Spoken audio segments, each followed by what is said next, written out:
Hello sa lahat ng mga magulang, mga kapamilya, ate, kuya, lalong-lalo na sa mga mag-aaral sa ikalimang baitang. Kumusta kayo at magandang araw sa iyong lahat. Ako po si Teacher Nining Danigoy, ang inyong gurong magsasaka. Nagsasabing, ang batang mahilig sa pagtatanim ay magkaroon ng masaganang pagkain. Mga bata, ano ang inyong nakikita? Tama! Yan ay mga halaman. Mayroon ba kayong mga halaman sa bahay? Ano-ano ang mga ito? Paano ninyo ito inalagaan? Sa module na ito ay malalaman natin ang mga masistemang pagsugpo ng mga piste at kulisap ng ating mga halaman. Pagkatapos ng aralin, kayo ay inaasahan na maipaliwanag ang mga kabutihang maidudulot at kapaki-pakinabang sa paggamit ng pamuksa sa mga peste at kulisap. Masusunod ang mga masistemang paggamit ng mga pamatay peste at kulisap ng may kaukulang pag-iingat. Bago natin simulan ang ating leksyon ngayong araw, sabayan muna ninyo ako sa pagkanta sa awiting ito na maging theme song natin sa buong talakayan.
Bata, kilala niyo ba ang iba't ibang mga peste at kulisap ng ating mga halaman? Halika, subukan nating alamin sa pagsasaayos ng mga letra upang makabuo ng mga pangalan ng iba't ibang peste at kulisap ng ating mga halaman. Ang pesting ito ay mabilis umaatake ng mga dahon ng mga halamang gulay. Binubutas nila ang mga dahon nito. Mabilis itong mapuksa gamit ang NIA o Natural Insect Attractant.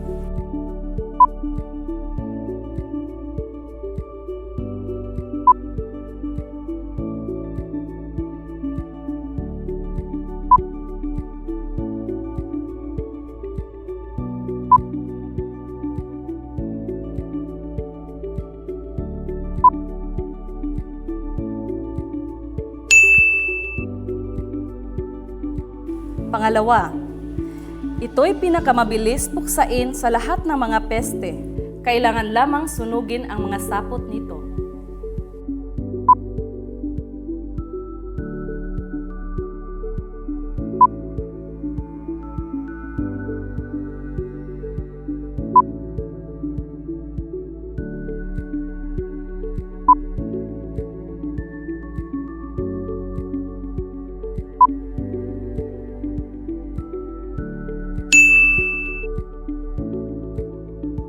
Pangatlo, itong pesting ito ay sobrang mapinsala sa mga punong kahoy. Mahalagang panatilihing malinis ang kapaligiran na maaring pagpugaran ng mga ito.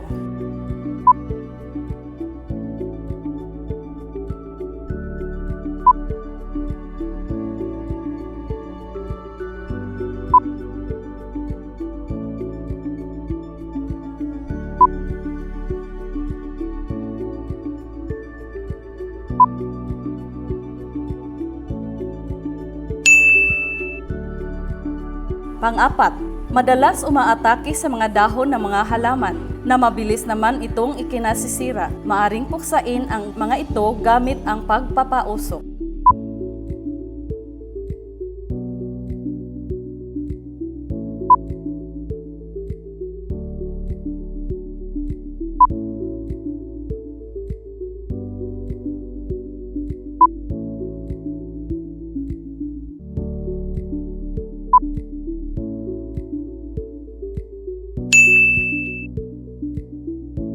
Wasto ba ang pagkakaayos ng inyong mga litra? Kung wasto, magaling. Kung hindi naman, huwag kayong mabahala dahil ito ang ating pag-aralan ngayon. Sa nakaraang aralin ay nabanggit ang mga paraan sa wastong pangangalaga ng mga halaman. Tingnan natin kung natatandaan ba ninyo ang mga ito. Mga bata, kumuha ng papel at ballpen at sabay-sabay nating sagutin ang mga katanungang ito. Isulat ang tama kung ito'y nagpapahayag ng wastong pangangalaga ng mga halaman at hindi naman kung ito'y nagpapahayag ng mali. Handa na ba kayo mga bata? Ito ang unang katanungan. Siguraduhing hindi nakatapak sa lupang basa upang hindi madulas. Pangalawa, gumamit ng personal protective equipment kung nagtatanim. Pangatlo, iwasang hawakan ang mga mata habang nagtatanim at naglalagay ng mga abono. Pang-apat, siguraduhing maayos at nasa mabuting kondisyon ang lahat ng mga kasangkapang gagamitin. Panglima, siguraduhing linisin ang mga kamay pagkatapos maglagay ng abono.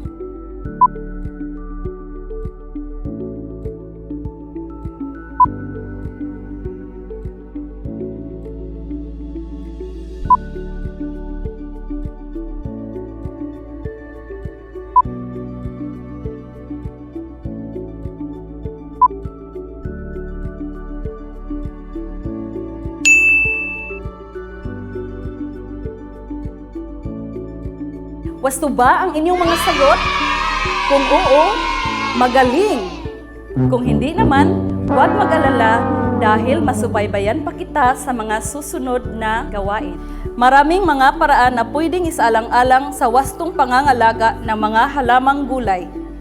Ilan ang mga ito ay ang pag-alaga na ginagamitan ng organikong pestisidyo upang mapangalagaan ang kapaligiran at maiwasan ang pagkakasira ng lupa. Ngunit ang ilan naman ay hindi maiwasang gumamit ng mga kimikal na nakasira naman sa kalikasan at may masamang dulot sa kalusugan ng tao. May iilan namang gumamit ng mekanikal na pamamaraan o pagpuksa gamit ang mga kamay lamang. Sa pagpatuloy ng araling ito, ay kilalanin natin ang mga mapaminsalang peste at kulisap na mapanira ng ating mga halamang gulay at ito ay nagdudulot ng pagkalugi ng mga magsasaka. Mula sa pagpunla hanggang pag-aani, hindi maiiwasan ang paglaganap at pag-atake ng iba't ibang mga peste. Alamin din natin ang ilang mga karagdagang paraan sa pagsagawa ng organikong pestisidyo at masistemang pagpuksa ng mga ito. Ngayon, sabay-sabay nating alamin ang iba't ibang peste at kulisap na madalas umaatake sa ating mga halamang gulay at kung paano mapuksa ang mga ito. Armored scale. Ang pesting ito ay sobrang mapaminsala ng mga punong kahoy. Mahalagang panatilihing malinis palagi ang buong kapaligiran na maaring pagpugaran ng mga ito.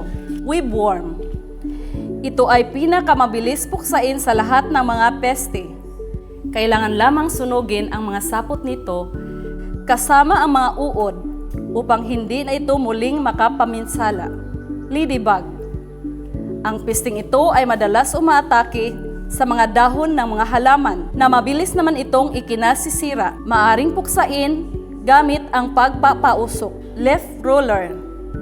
Mabilis itong umatake sa mga dahon ng mga halamang gulay at binubutas ang mga ito. Mabilis itong mapuksa gamit ang NIA o Natural Insect Attractant, aphids. Ang pisting ito ay naninirahan sa mga dahon ng halaman na dahilan naman sa pagkasira at pagkabulok. Maaring puksain sa pamamagitan ng dinurog na sili, sibuyas at luya.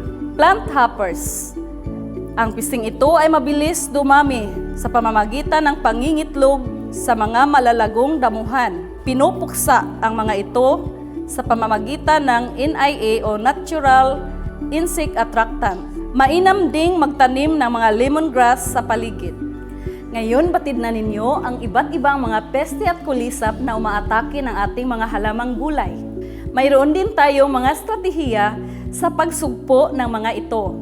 Ang pinakamainam at ligtas na pamaraan ay ang paggamit ng mga organikong pestisidyo dahil di ito makakasira sa kapaligiran at walang masamang epekto sa kalusugan ng tao. Narito ang ilan sa mga paraan. Una, tabako. Magpakulo ng tuyong dahon ng tabako at palamigin sa isang lalagyan. Tuwing gagamit nito, kumuha lamang ng isang bahagi at haluan ng tubig. Maaari itong ibomba sa mga halaman na mayroong matinding pinsala. Ito ay mainam sa lahat ng uri ng insekto. Pangalawa, pulang sili. Ito ay isang uri ng pananim na ginagawang pestisidyo. Ang pinatuyo at dinikdik na bunga nito ay mainam ibudbud sa mga halamang pinamugaran ng mga insekto. Pangatlo, luya, sibuyas, at siling labuyo. Tadtarin ng pino ang bawat sangkap at sabay-sabay pakuluan ng 1 hanggang 2 minuto. Palamigin at ilagay sa isang malinis na lalagyan. Sa paggamit nito, kumuha ng 3 hanggang 4 na bahagi ng tubig. Ihalo sa isang bahagi ng pinakuluang mga sangkap. Pang-apat, gas at sabon. Paghaluin lamang ang tig-apating timbang ng mga sangkap sa 1 litrong tubig at ibumba sa mga halaman na may maraming mga insekto. Panglima, atis. Durugin lamang ang mga buto nito at haluan ng tubig. Ibumba sa mga halamang madalas pinamugaran ng mga langgam at iba pang insekto. Pang-anim, abo ng kahoy. Maaari itong ihalo sa tubig na may sabon at magkasindaming bahagi ng abo at pinulbos na apog. Ibudbud sa paligid ng mga halaman o kaya ibomba ito sa mga halamang inaatake ng mga pinong insekto. Alam na ninyo ang masistemang pagsugpo ng mga peste at kulisap ng ating mga halaman. Sabay-sabay nating sagutin ang mga sumusunod na mga katanungan. Kumuha ng papel at ballpen at isulat sa patlang sa bawat bilang ang tamang sagot. Narito ang unang tanong. Magpakulo ng tuyong dahon ng patlang at palamigin sa isang lalagyan. Tuwing gagamit nito, kumuha lamang ng 1 bahagi at haluan ng tubig. Ito ay mainam sa lahat ng mga insekto.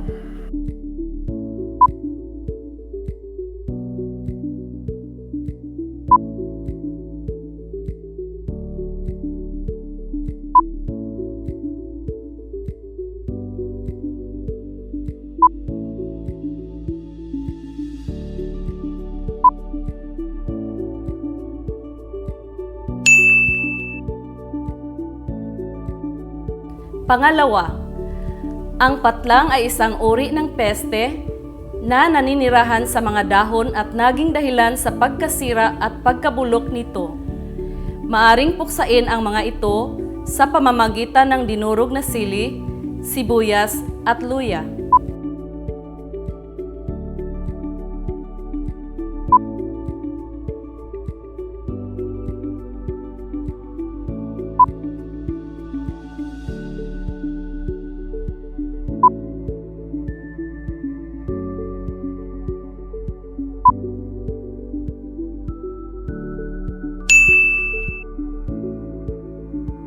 Pangatlo, ang patlang ay pinakamabilis puksain sa lahat ng mga peste.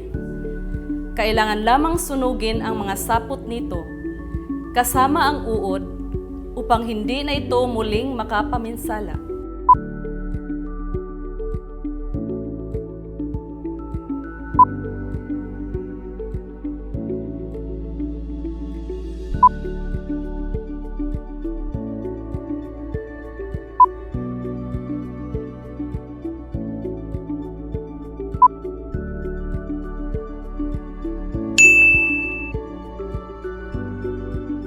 Pang-apat, ang patlang ay isang uri ng pananim na ginagawang pestisidyo, pinapatuyo at dinikdik ang bunga nito. Ito ay mainam ibudbud sa mga halamang pinamugaran ng mga insekto.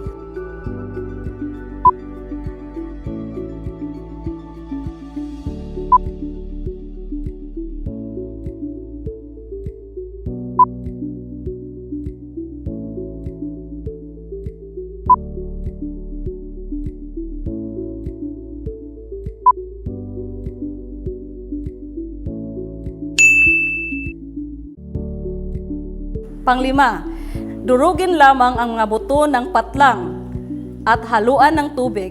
Ibumba sa mga halamang madalas pinagpugaran ng mga langgam at iba pang insekto.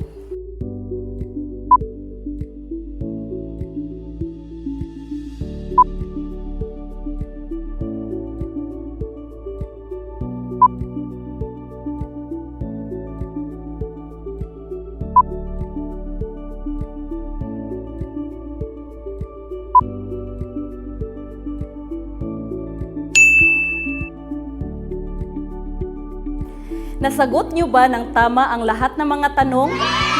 Kung oo, congratulations! Kung hindi naman, may pag-asa pa kayo sa susunod na gawain. Mga bata, upang mas maintindihan natin ang module na ito, sagutin ang mga pagsasanay, una at ikalawang gawain. Handa na ba kayo? Para sa panuto sa unang gawain, kumplituhin ang mga sumusunod na patlang. Ang paggamit ng patlang ay pamamaraan ng pamuksa ng mga patlang at patlang ay makakatulong sa kalikasan at maiwasan ang tuluyang pagkasira ng lupa.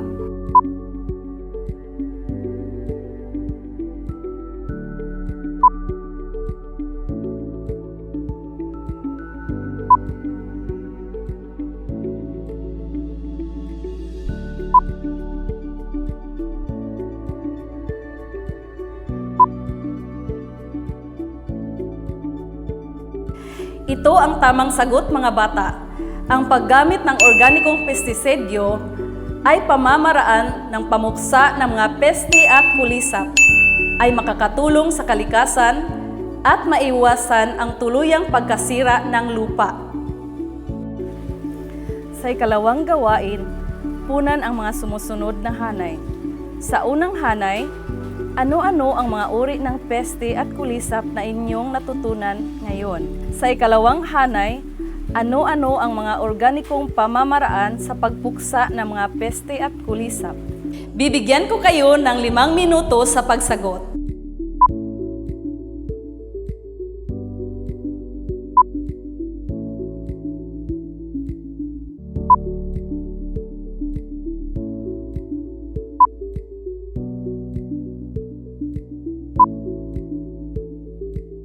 Mga bata, tingnan ninyo kung naisulat ba ninyo ng wasto ang inyong mga sagot. Ang mga ito ay ang iba't ibang peste at kulisap ng ating mga halaman. Narito ang ilan sa mga paraan.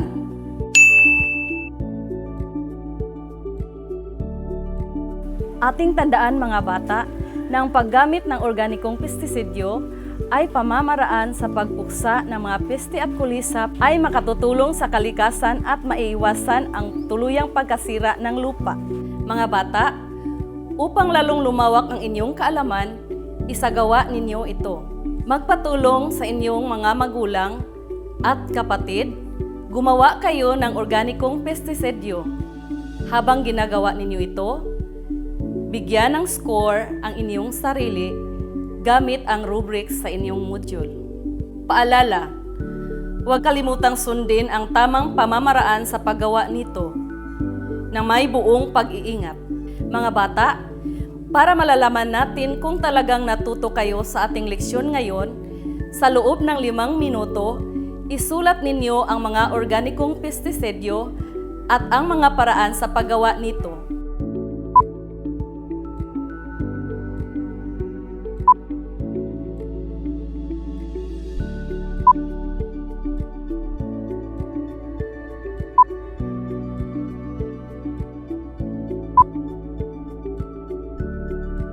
Narito ang tamang sagot.